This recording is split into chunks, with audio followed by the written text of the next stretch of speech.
Welcome to Icornology and to part 2 of our English language lesson on extraterrestrials. Is there intelligent life in outer space? This lesson has been designed for intermediate and advanced English language learners who happen to be interested in this topic.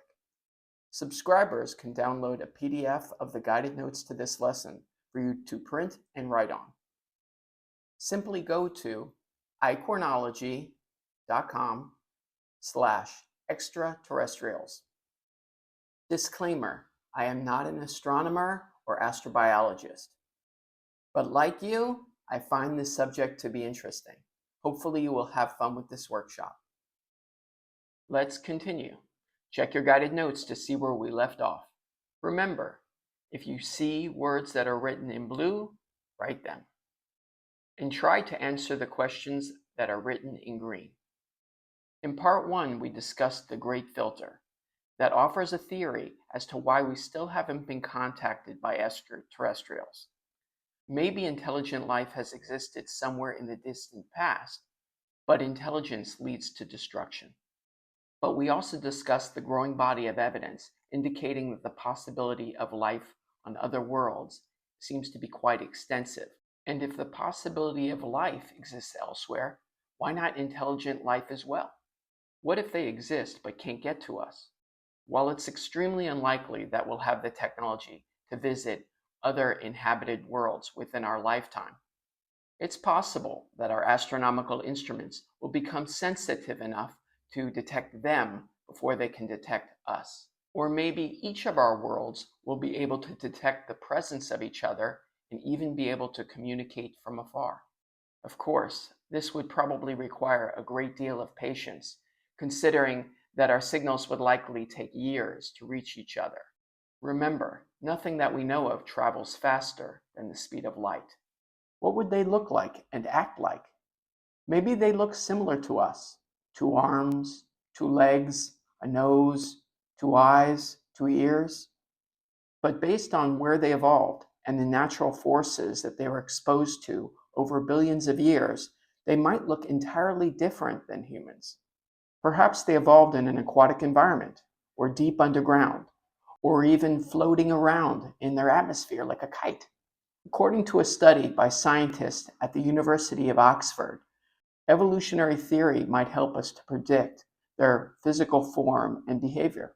That aliens are potentially shaped by the same processes and mechanisms that shape humans, such as natural selection.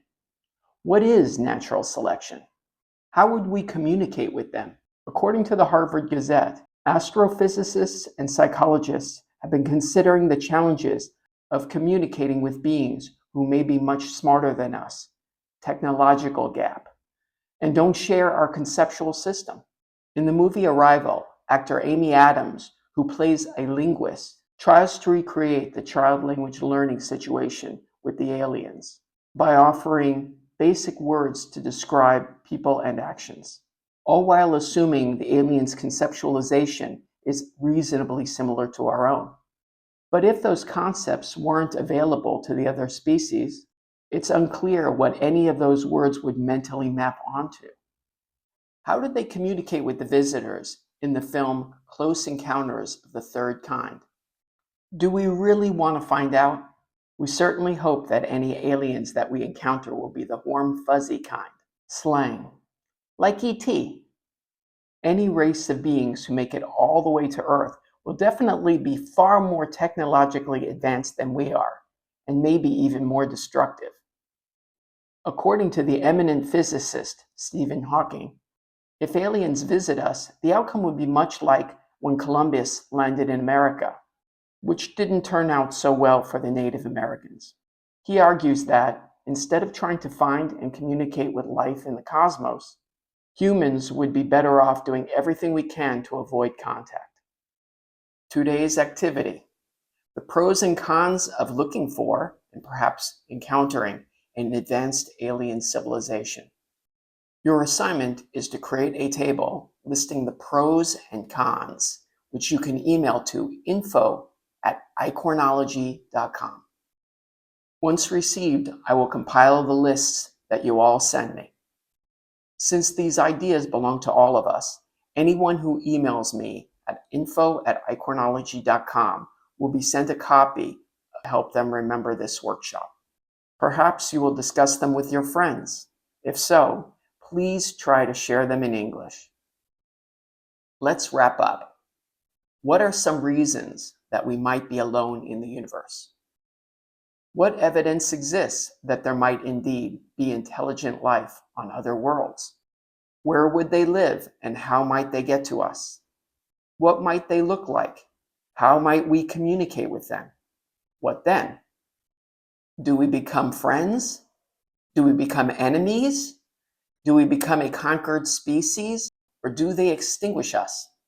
Or do we simply acknowledge each other's existence and go our separate ways? That's all for today. Thank you. Please check our channel to see if new videos are available. You can also visit us at Icornology.com.